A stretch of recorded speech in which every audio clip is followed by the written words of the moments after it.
तो कहानी की शुरुआत में दिखाया जाता है कि समाचार में इतिहास की सबसे बड़ी चोरी के बारे में बताया जा रहा है। इस चोरी को किसी अंदर वाले की मदद के द्वारा दो लोगों ने छत के रास्ते अंजाम दिया है।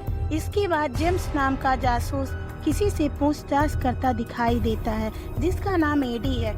एडी को पुराने मालिक से झगड़ा करने के कारण उसे नौकरी से निकाल दिया जाता है और तभी वहाँ पुराने मालिक का आदमी आकर एडी को पीटने लगता है और उसी समय एडी का दोस्त जिसका नाम क्रिस है वहाँ आ जाता है और एडी को भागने में मदद करता है। क्रिस अपनी माँ से मिलने जाता है जिनका नाम दीना है। क्रिस और एडी मूर्ति रखने में उनकी मदद करते हैं और उसी रात क्रिस अपने पिता से मिलने जाता है जिनका नाम टॉमी है। टॉमी एक सोशल क्लब में काम करते हैं और क्रिस यह देखकर बहुत दुखी होता है कि उसके पिता को दूसरे की फेंकी गई चीजें साफ करने का आदेश दिया जाता है और तभी वहाँ एक स्प्रो नाम का आदमी आता है और वह क्रिस को मजाक उड़ाने लगता है और टॉमी को धमकी देता है, जिससे क्रिस गुस्सा हो जाता है और उससे झगड़ा करने लगता है और उसके पिता उसे रोकते हैं और वह अपने पिता की बात मान जाता है। दूसरे दिन दिखाया जाता है कि क्रिस के परिवार में बहस हो रही थी उसके बहन की कपड़ों के बारे में और तभी क्रिस अपने पिता से कहता है कि वह अपने घर की आर्थिक स्थिति सुधारने के लिए एक पुलिस अधिकारी बनना चाहता है। तभी उसके पिता उसकी बातों का सम्मान करते हुए कहते हैं कि पुलिस अधिकारी बनना कोई आसान काम नहीं है, हम जैसे अप्रवासी के लिए। इतने में क्रिस की बहन वहां पर आकर क्रिस को एक पत्र देती है। यह पत्र पुलिस परीक्षा पास करने का परिणाम था, जिसमें वह असफल हो जाता है। इसके बाद क्रिस एक रेस्टोरेंट में जाता है जहां उसकी मुलाकात एडी, जिमी और माइक से होती है और तभी जिमी और माइक वहां से चले जाते हैं और फिर क्रिस एडी को डांटने लगता है क्योंकि एडी ड्रग्स ले रहा था। तभी एडी क्रिस से कहता है कि तुम परेशान न हो, अभी मेरे पास पैसा है। लेकिन क्रिस को एडी की आर्थिक स्थिति के बारे में पता था और तभी वहाँ एक महिला आती है जिसका नाम नैन्सी है। नैन्सी क्रिस की दोस्त है जो उस रेस्टोरेंट में काम करती है।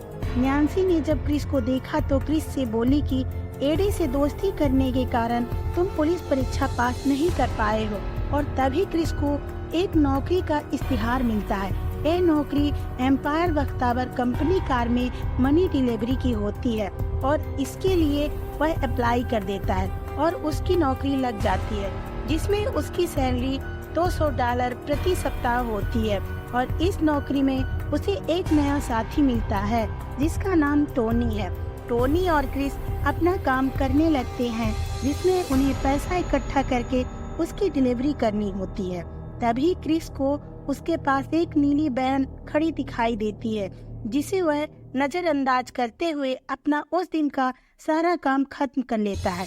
इसके बाद टोनी क्रिस को दिखाता है कि कंपनी पैसा कहाँ रखती है और बताता है कि यह एक सुरक्षित कमरा है जहाँ पैसे की सुरक्षा के लिए कैमरे लगे हुए हैं और कोई परेशानी न हो, इसलिए उन्होंने पैसे को कमरे के बाहर से देखा। और इसके बाद जब शाम को क्रिस घर लौटा तो देखा कि उसके पिता उदास बैठे हैं और तभी उसकी माँ आकर बताती है कि उसके पिता को नौकरी से निकाल दिया गया है। तो क्रिस कहता है कि उसके पिता 10 साल से वहाँ काम करते थे तो उनको बिना वेतन के कैसे निकाल दिया। अगले दिन क्रिस और टोनी अपना काम कर रहे थे, तभी वहाँ अचानक एक नीली वैन आती है और उसमें से एक आदमी बाहर आता है और बख्तावर कार के नीचे कुछ फेंक देता है, जिससे वहाँ एक धमाका हो जाता है और तभी दूसरा आदमी भी बाहर आ जाता है और दोनों हमलावर बख्तावर कार से पैसा चुराने की कोशिश करने लगते हैं। इसमें टोनी हमलावरों से लड़ने की कोशिश करता है और फिर हमलावर उसे गोली मार देते हैं और फिर घटना स्थल पर पुलिस आती है और जेम्स जासूस क्रिस से पूछताछ करने लगते हैं। लेकिन क्रिस बहुत घबराया हुआ है और वह कहता है कि उसे नहीं पता कि पहले क्या हुआ है। और फिर शाम को नैन्सी क्रिस को देखने उसके घर आती है और कहती है कि शुक्र है कि तुम्हें कुछ नहीं हुआ, क्योंकि जिसे उन लोगों ने गोली मारी है वह बुलेट प्रूफ जैकेट पहने हुए थे। और तभी वहाँ एडी आ जाता है। एडी के आने से सब वहाँ से चले जाते हैं क्योंकि एडी को कोई पसंद नहीं करता है। अगले दिन क्रिस काम पर वापस जाता है, लेकिन उसकी असफल डिलीवरी के कारण उसे नाइट ड्यूटी में लगा दिया जाता है और उस हमले से टोनी की जान चली जाती है और क्रिस अपनी ड्यूटी करने लगता है। तभी वहाँ दूसरे कर्मचारी पैसे से भरी कार वहाँ लेकर आते हैं, लेकिन पैसे को भंडार घर में नहीं रखते। उन्हें लगता है कि पैसे कार में ही सुरक्षित है और क्रिस अपना काम करने लगता है, वहाँ की रखवाली करता है। फिर तभी अचानक क्रिस को पता चलता है कि उसके बॉस ने टोनी के परिवार को $5,000 दिया था, लेकिन उन्हें $50,000 देना था, जिससे वह हकदार थे। और अगले दिन क्रिस ने एडी को बताया कि उसे क्या मिला है।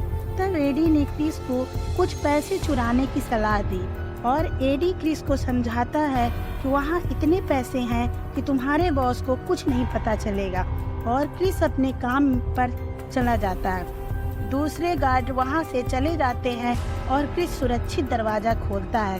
तभी उसके बॉस का फोन आता है और क्रिस फोन उठाता है और कहता है कि यहाँ सब ठीक है। और कुछ देर बाद क्रिस तिजोरी में से एक मनी बैग निकाल लेता है और अपने साथ ले जाता है, और इसके बाद वह एडी को यह पैसे दिखाता है और कुछ पैसे टोनी के परिवार को देता है, और फिर उन पैसों को लेकर दोनों क्लब चले जाते हैं। और तभी एडी ने माइक को किसी के साथ काम करते देखता है जिसका नाम विलियम है। एडी ने सोचा कि मैं भी इसके साथ काम करूंगा, और वह विलियम के पास जाकर बोलने लगता है। यह अच्छा हुआ कि विलियम ने अपने आदमियों से एडी को पीटने के लिए नहीं कहा, और विलियम कुछ नहीं बोला।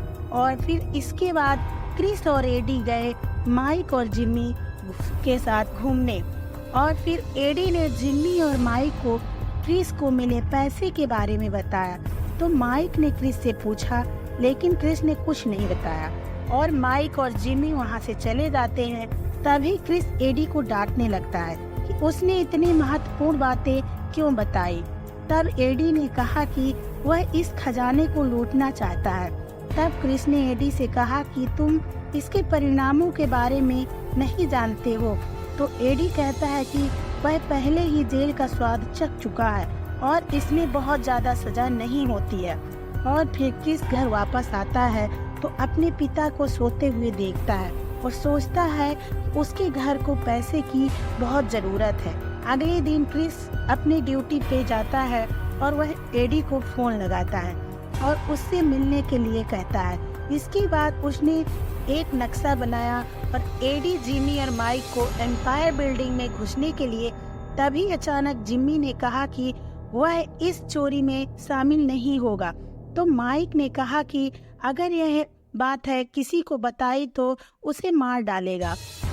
और फिर एडी ने इमारत में लगे एक सुरक्षा कैमरे को नष्ट करके चोरी शुरू कर दी। इतने में क्रिस ने एडी और माइक को बुलाया और कहा कि जब तक वह संकेत ना दे तो वहाँ हिलेगा नहीं। इतने में अचानक जेम्स जासूस और 2 अन्य अधिकारी वहाँ आ जाते हैं और वह कहते हैं कि उन्हें सूचना मिली है कि यहाँ चोरी हुई है, और वह अधिकारी चोरी की खोजबीन करने लगते हैं।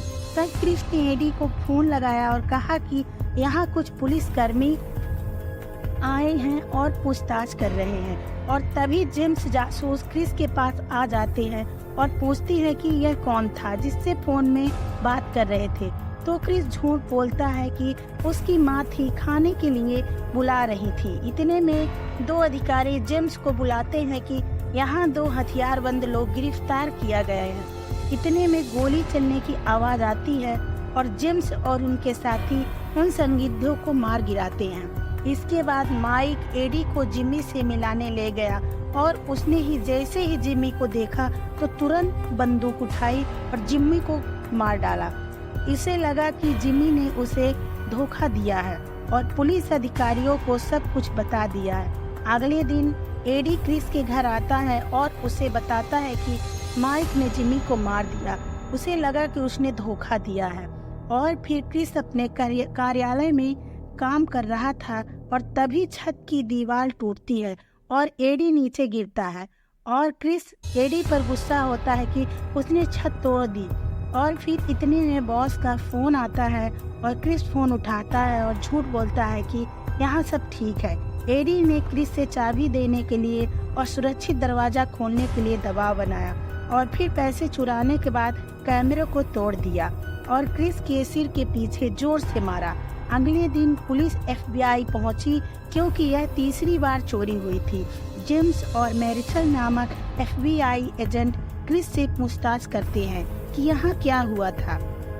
क्रिस ने कहा कि वह नहीं पहचान पाया कि अपराधी कौन है, क्योंकि जब वह रखवाली कर रहा था तो अपराधी ने पीछे से उसे मार दिया।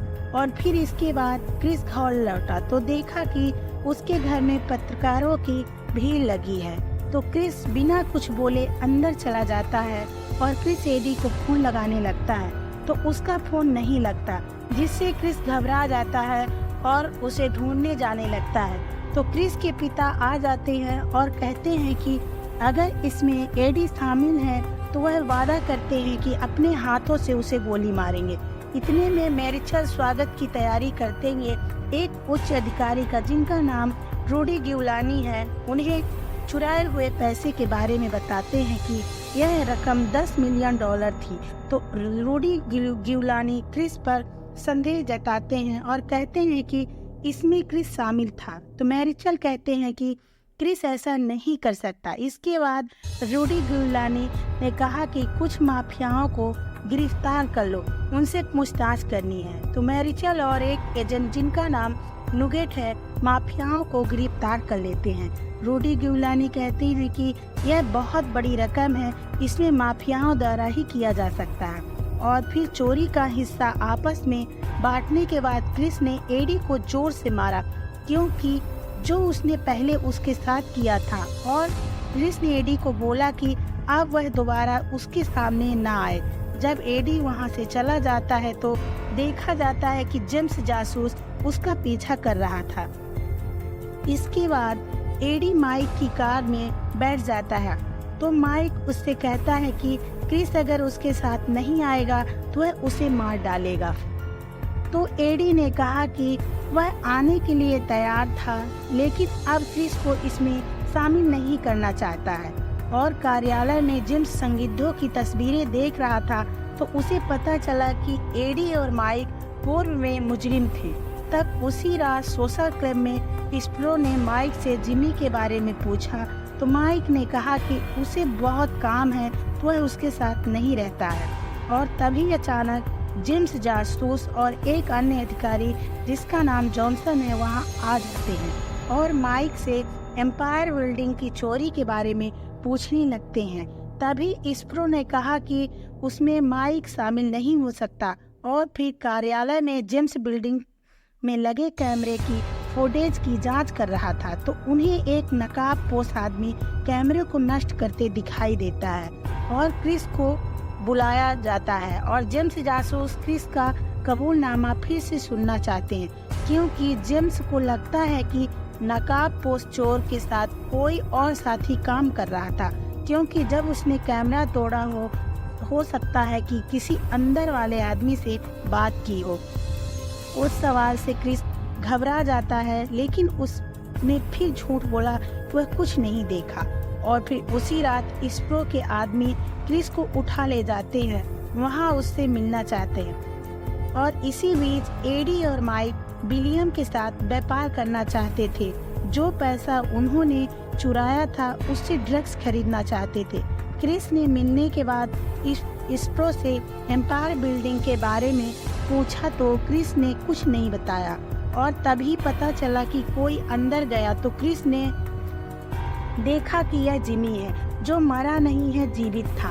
अब क्रिस झूठ नहीं बोल सकता था, क्योंकि जिमी को सब पता था।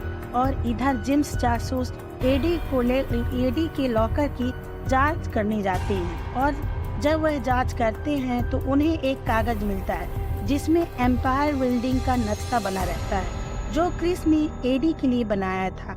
और अब जेम्स जासूस एडी को गिरफ्तार करने के लिए ठोस सबूत मिल गया था। और इधर एडी और माइक पैसा लेकर विलियम के पास जाते हैं और पैसे गिनते हैं। तभी विलियम और उसके आदमी बंदूक निकालकर एडी और माइक को वहां से भाग जाने के लिए कहते हैं, जिससे माइक भी बंदूक निकाल लेता है और वहां गोलाबारी होने लगती है। तभी एडी अपनी जान बचाकर भागा और किसी को फोन लगाने लगता है।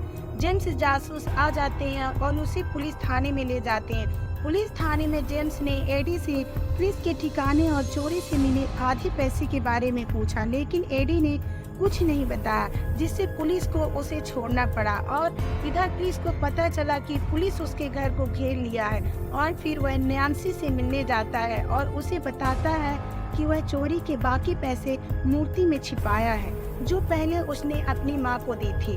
और जब क्रिस वहाँ से जाने वाला होता है तो एडी अचानक आ जाता है और उसने जो क्रिस को बाकी पैसे दिए थे देने के लिए कहता है और अपनी बंदूक से उसे गोली मारने की धमकी देता है। अचानक टॉमी आया और एडी के बाह में गोली मार दी और फिर दोनों को पुलिस आने तक रुकने को कहा और दोनों एम्पायर बिल्डिंग में चोरी करने के जुर्म में गिरफ्तार कर लिया गया।